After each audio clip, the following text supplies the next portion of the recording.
Okay, so today we are going to be talking all about just very basic beginner patterns.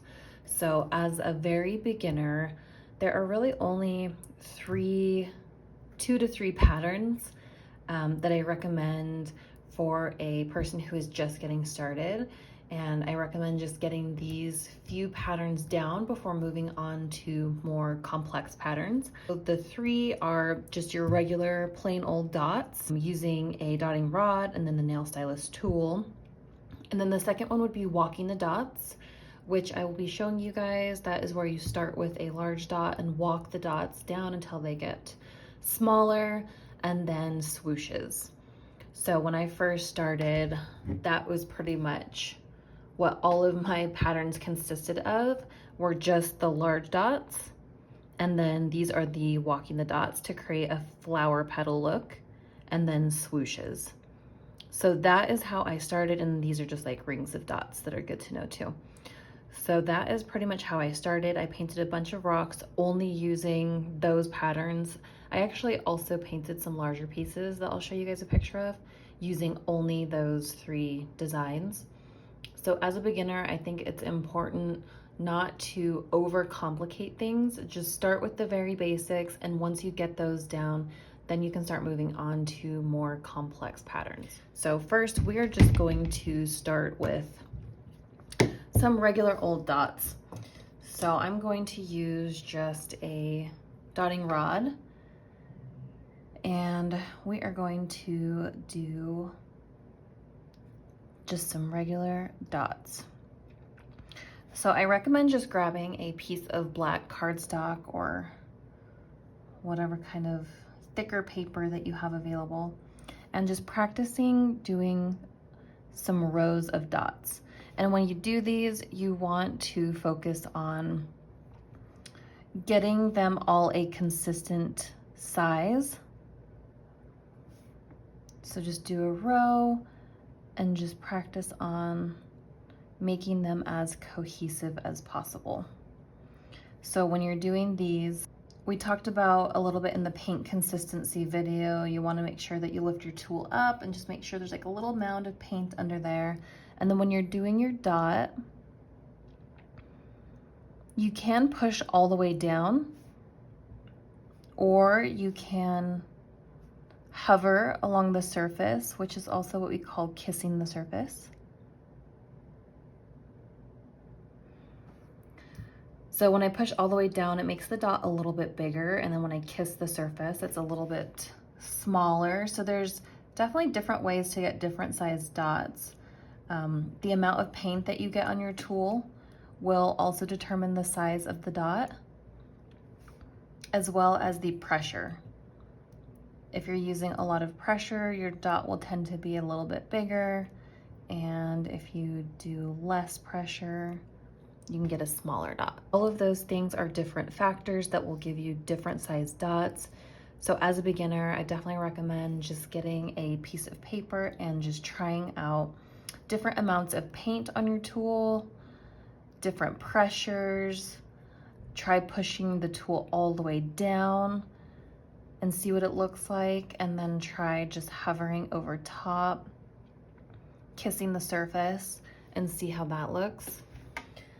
And then I would also recommend getting a nail stylus tool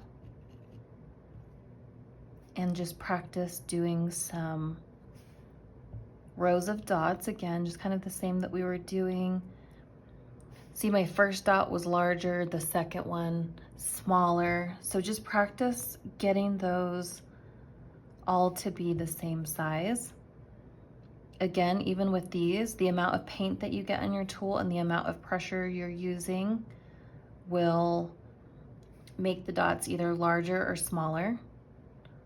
So it's really about getting to know your tools and your paint and pressure, and just using it on a piece of paper will really help just kind of take some of those nerves away. I know it can be nerve-wracking starting your first piece, so doing it on paper just takes away some of that pressure and gives you time to practice. So that is what I would start with, is your large dots and then some small dots. And then I want to talk about walking the dots. So walking the dots, I'm going to show you what that looks like. I'm going to use a larger tool and just make a large dot. So my mom and I started painting around the same time, like 3 years ago. She started painting along with me. And I remember I had been painting for like a month already, and she mentioned the word walking the dots. And I was like, what does that mean? I didn't even know what that term meant. So I want to show you guys. Some of you probably already know what walking the dots are, but some people like me when I first started had no idea what that even meant. So I will show you guys what walking the dots are. So we start with a large dot. And then we are going to just take some paint and a nail stylus tool. So there's no right or wrong way when it comes to like picking your tools really, but the way that I like to do walking the dots is to start the first row of dots with a smaller nail stylus tool and then slowly go up in size on the nail stylus as we go up and stack our rows. That's personally how I like to do it. So I like for the rows to start small and get larger, but I will show you guys that as we go. So I'm starting with the small end of the pink stylus.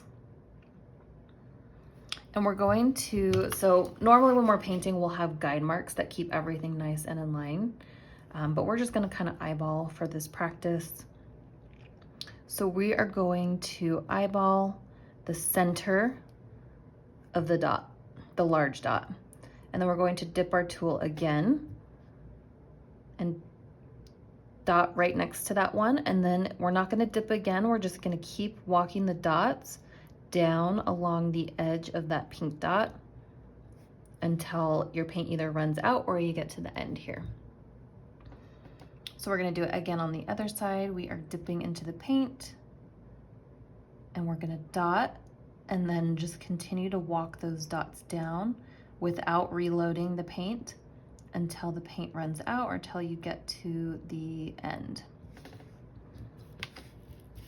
So this is what we call walking the dots, where you walk the dots along the outer edge without reloading your tool so that the dots get progressively smaller. So there's our first row. And there are so many different variations you can do with walking the dots.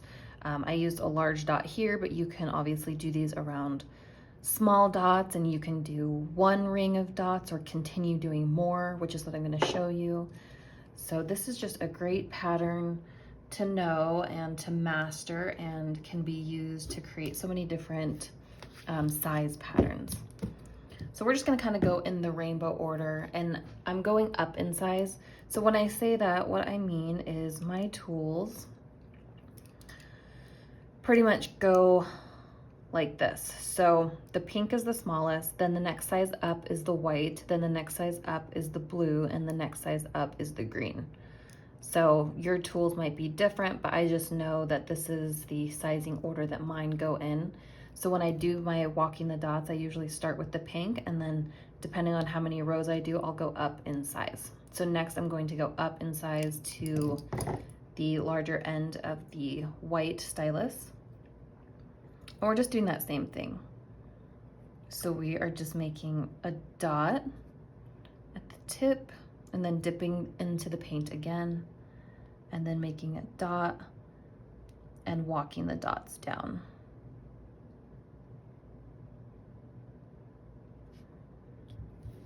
And this will start to create a flower petal shape. So we're dot and then just walking the paint down.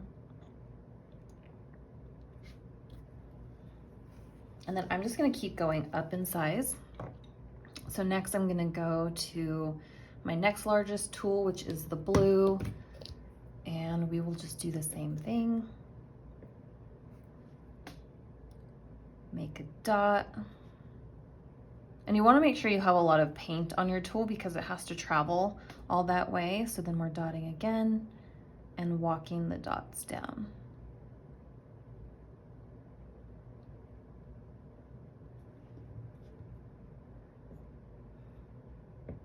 dipping in the paint again.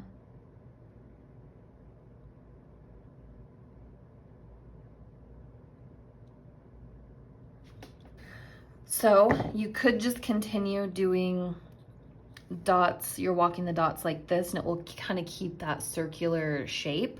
But what I like to do when I get to my last row, and I don't do it every time, but a lot of the time I do. So this kind of has a rounded shape, and I like to create more like a flower petal look. So when I get to the last row, I like to just pick a tool that is slightly larger. So this is just a dotting rod, a small dotting rod, and then I like to make a large dot at the tip, and then use a rod. So we can just use the same one that we used on the row before, which is the blue stylus. And we are just going to dot and then walk the dots down. And you can see how having that large dot at the top creates more of a peak.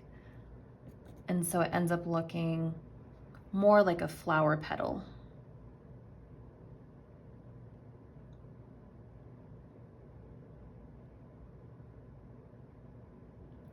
If you find that you're running out of paint as you get towards the bottom, then you might just need a little bit more paint on your tool. Or if you're doing really large petals, for example, let's do one more. So I'm just going to use that same rod, and we're just gonna do the same thing. We'll do a large dot and then walk the dots down. So as you continue to come outward, you're walking the dots are gonna have a longer distance to go, which means that the paint could run out before you get all the way to the end.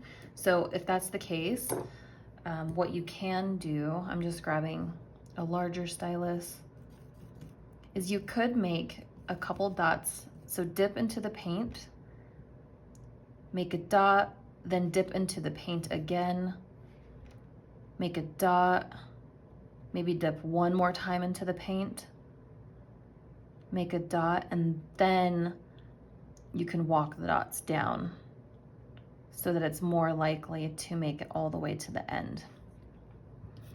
So that's if you're doing really large petals and walking the dots really far, you might run out of paint, so you can just dip a few of the first dots, dip into the paint. So dip and dot, dip again, dot, dip again, dot, and then walk the dots. So that will help you go a longer distance. So then we have these really cool petal patterns. So that is a really important pattern in dot mandala painting. I use those in every painting all the time. Really great to learn as a beginner. So I definitely recommend testing out your tools, figuring out your sizing system, and getting to know the order of large to smallest. And then just playing with the different type of walking the dot patterns. I do want to show you just one more variation of walking the dots. So I'm just going to use a smaller dotting rod and make a dot. So on the first petal that we made, the first few rows are all very rounded, but there's another variation that we can do. So I'm going to start with my small stylus. So on this one, when we started our first dot, we did a dot, and then we got more paint and did another dot, and then walked the dots down, and it created this nice round shape. If you want another variation, instead of starting your first dot right up against the pink dot, you can go up a little bit higher for your first dot, and then on your second dot, come lower right up against the pink, and then walk the dots down. So that is another way to get like more of a pointed peak shape. So you can see the difference. That one's rounded, that one's peaked. And then we'll just continue going up in size. So now I'm going up to the large end of the white tool, and same thing, we're just going to dot up and then bring the next one down.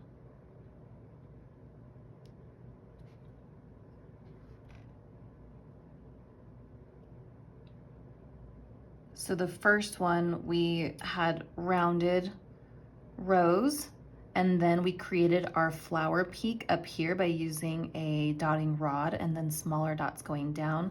This is just another way to give you a slightly different shape, just another variation. So now I'm going up in size to the large end of the blue. Again, dotting up top, and then you can dip again and then walk the dots down. Dip again, walk the dots down. And I'll do just one more. Dipping at the point and then dipping again, and then walking the dots down.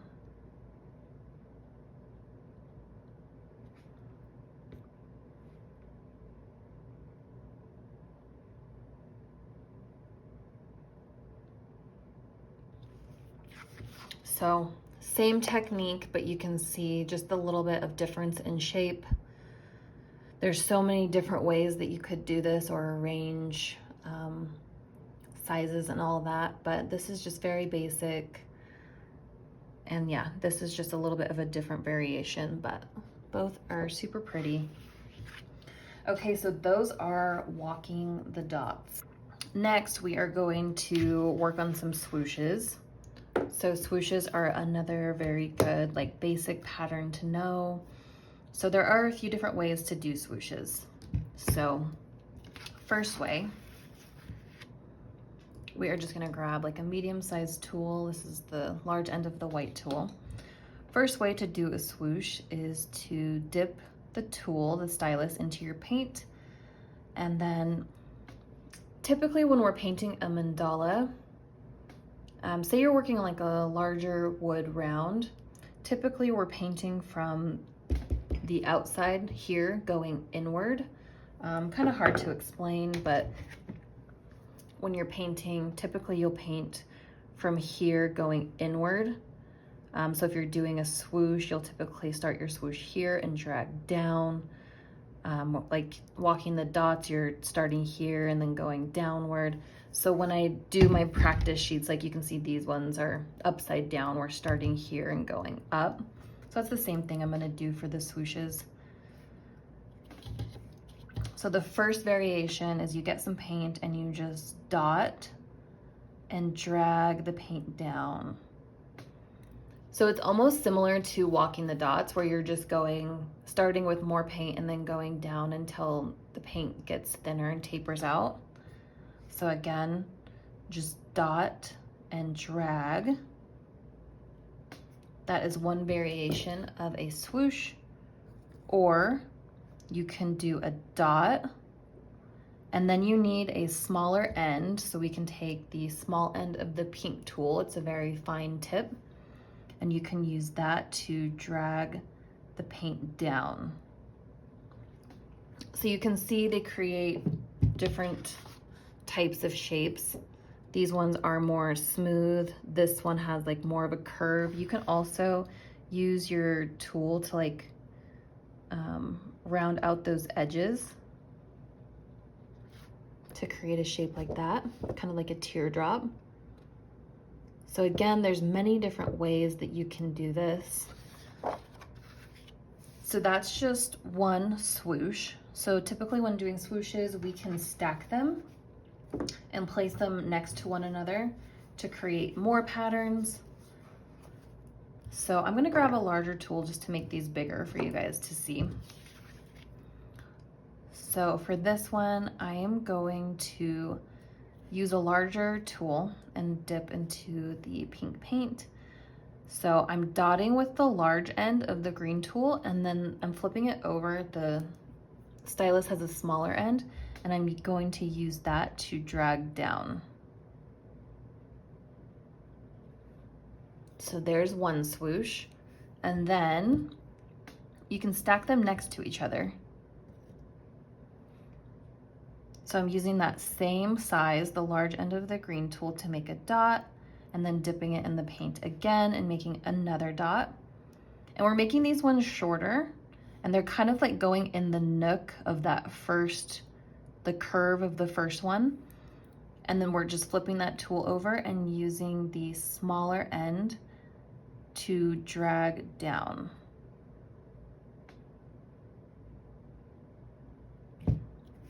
To make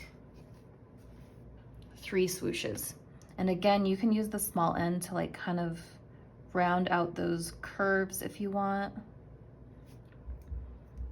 And then you can just keep going with these, make the next one slightly shorter. And then flip the tool over and use the small end to drag down. And you can make these, if you make them taller, then you can fit more swooshes. If you do them shorter, you can also just use a smaller tool to do the same thing. So we'll do the pink tool, which is pretty small. So using the larger end of the pink tool, making a dot, and then flipping it over and using the small end to drag down. Larger end to make a dot on both sides. And then flipping the tool over and using the small end to drag down. So you can also do this with the dot and drag method. So just dipping it in the paint, dot and drag,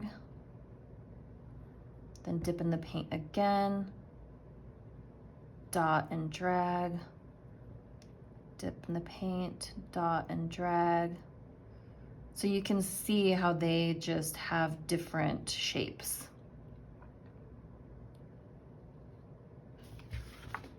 So dot and drag, they're more just like tapering, where these ones have like more of a circle at the edge and then go down into a taper. So it really just depends on the shape that you're going for. I wouldn't say either one is right or wrong, it's just a preference. So I just recommend practicing and figuring out how to incorporate these into your designs and seeing which one you like more. Something when it comes to swooshes that I want to mention. So I like to do mine nice and plump like this. And I've had other people reach out to me and say that theirs aren't as plump, that the tails are a little bit thinner and kind of like stringy. So where you drag the paint from matters. So I'm going to show you. I'm just going to make a big dot, and I'm going to show you what happens when you use a smaller end and drag the paint from like the top to center of the dot. So if you're grabbing more paint and dragging down, it's going to be thicker. Whereas if you make a dot and you're dragging just from the edge, it's going to make a lot thinner of a tail because you're not dragging as much paint down. So can you see the difference there? Make a dot and then you can almost like pull extra paint to make a bigger swoosh. Whereas if you just dot and then you're just pulling a little bit from the bottom, it just makes like a thinner tail. So again, not right or wrong, it's just kind of a preference in how you want your swooshes to look. And if you're doing like a really big swoosh and you need it to go really far, I like to take the tool, get a lot of paint, maybe dip a couple times and do like a tapping motion to unload more paint. And then you really want to like drag down a lot of that paint because it has to go a long distance because you want a really big one.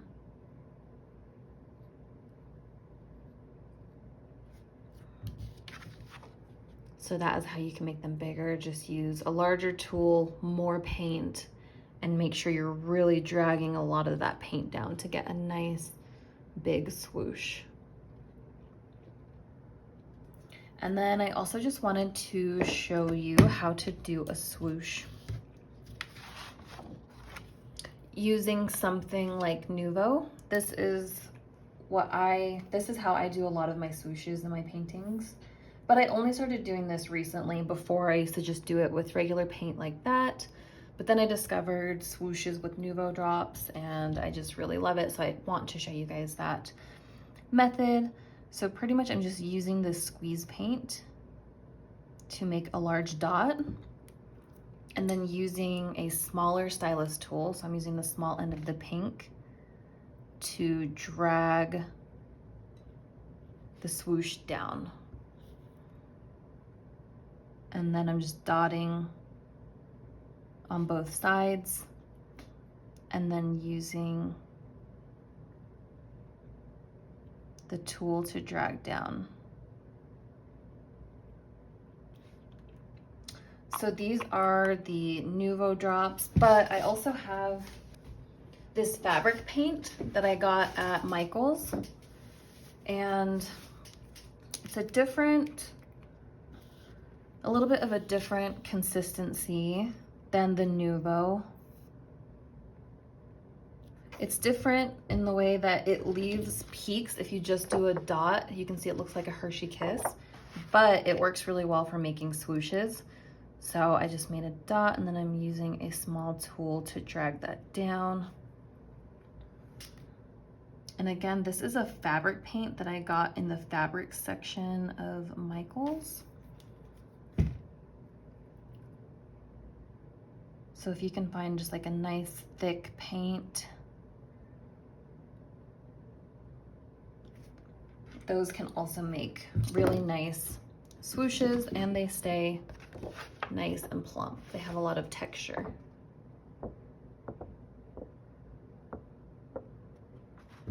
Okay, and the last thing I want to mention is top dots. So top dots are basically just when you make a big dot and you let it dry and then you can dot on top of it. So as you can see in this rock that I did a bunch of top dots on top of the big dots. So let the big dot dry and then you can do multiple dots on top of it to create more just like kind of dimension. So when I first started painting, I liked this style a lot of doing my top dots in the bottom, like grouped together in the bottom of the circle. You can see I did that on each pattern, which is fun. I don't really do it that way anymore. Now I like to top dot right in the center. So you can see like there's just different placement. You can place them down at the bottom or right in the center. Again, just a personal preference. But the one thing I will mention about top dots is you want to make sure that your first large dot is completely dry before doing your top dot. If you try to top dot on top of wet paint, it will probably wrinkle up or not be a perfectly smooth circle. So you just want to make sure that the first dot is totally dry before doing your top dot. Okay, so those are the basic patterns. As a beginner, I would just work on mastering these ones first. And at the end of this beginner series, we will be doing a tutorial where we incorporate walking the dots with swooshes to create an actual pattern. So stay tuned for that. But yes, I definitely recommend just getting down these basics. Once you get those down, then you can start moving into other shapes and patterns that are a little bit more complex, but these are great for beginners. All right, I hope you guys found that helpful, and if you have any questions, feel free to ask in the comments, and we will see you guys on the next video. If you are interested in learning more from me, I teach weekly live classes over on Patreon. Once you become a Patreon subscriber, you will have instant access to a library of all of my past classes. I also share other things on Patreon, such as my color palette recipes and exclusive discount codes to your favorite dotting suppliers. There is also a 24-hour group chat where you can interact with myself and the community and share photos of your work and ask questions. And you will also have access to Patreon Messenger where you can message me at any time. All right, I hope to see you guys over on Patreon. Details are located in the description of this video.